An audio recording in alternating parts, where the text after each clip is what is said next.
Selamat pagi, Namo Sang Hyang Adi Budaya, Namo Buddhaya, Namo Amitoho. Berjumpa kembali dengan siswa-siswi kami kelas 9 dalam mata pelajaran pendidikan agama Buddha, yang mana materi untuk hari ini adalah masih berkaitan dengan hak asasi manusia dalam agama Buddha. Sebelum kita memulai pelajaran, terlebih dahulu seperti biasa mari kita berdoa, mari kita beranjali. Terpujilah Tuhan Yang Maha Esa, terpujilah Sang Bhagawa yang Maha Suci yang telah mencapai penerangan sempurna.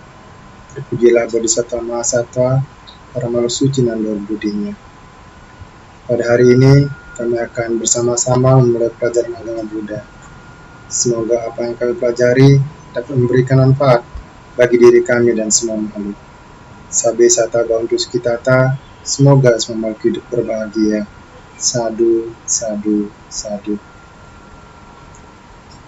Siswa-siswi kami kelas 9, di minggu lalu kita membahas tentang hak asasi manusia dalam agama Buddha juga, namun dengan topik kelompok umat Buddha, ya, di mana umat Buddha itu dikelompokkan menjadi dua kelompok.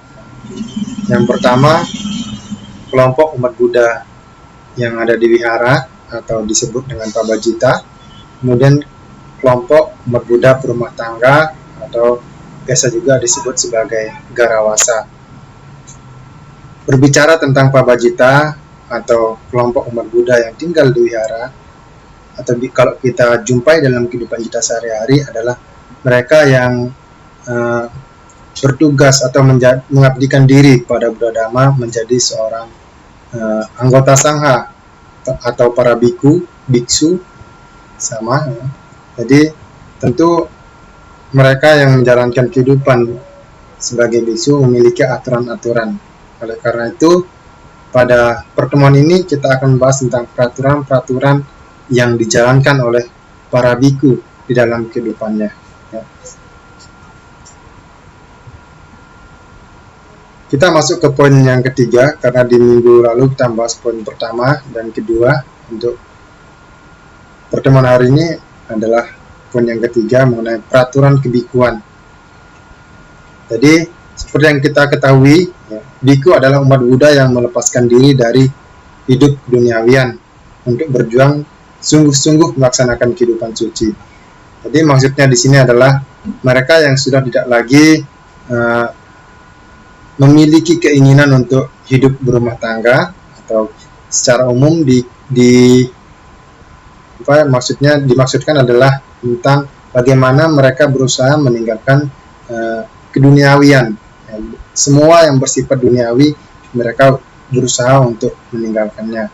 Jadi kalau kita tarik kesimpulan dari sini adalah para biku adalah mereka orang-orang yang berlatih untuk menjalani kehidupan yang suci dengan cara menghindari semua yang bersifat duniawi.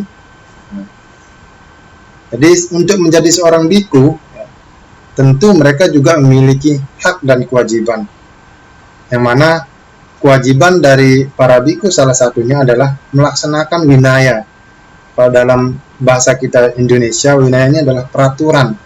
Jadi mereka pun sebagai seorang biku memiliki aturan, peraturan dalam bertindak. Bahkan untuk seorang biku, ya, atau biksu itu memiliki peraturan yang lebih banyak dibandingkan dengan kita sebagai berumah tangga, ya. Perhimpunan para biku disebut sebagai sangha. Sangha dikelompokkan menjadi dua macam, yaitu samuti sangha dan arya sangha.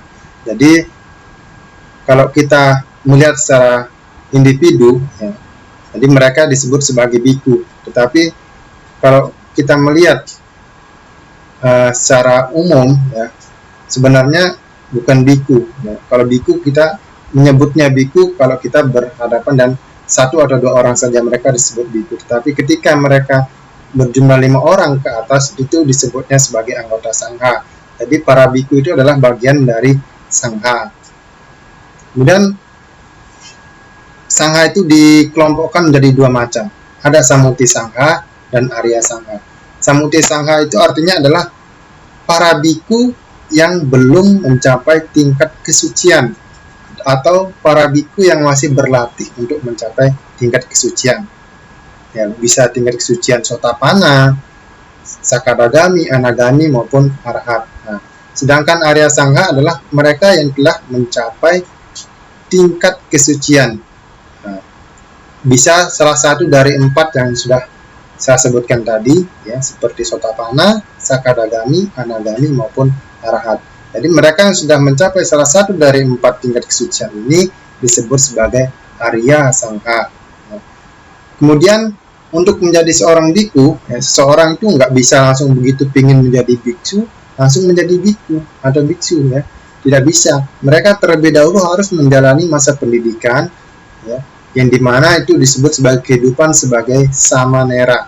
Jadi mereka ditabiskan atau berguru, ya, menjadi seorang samanera. Samanera artinya calon biku. Jadi minimal mereka 2 tahun menjalani masa pendidikan sebagai samanera untuk menjadi seorang biku. Lanjut.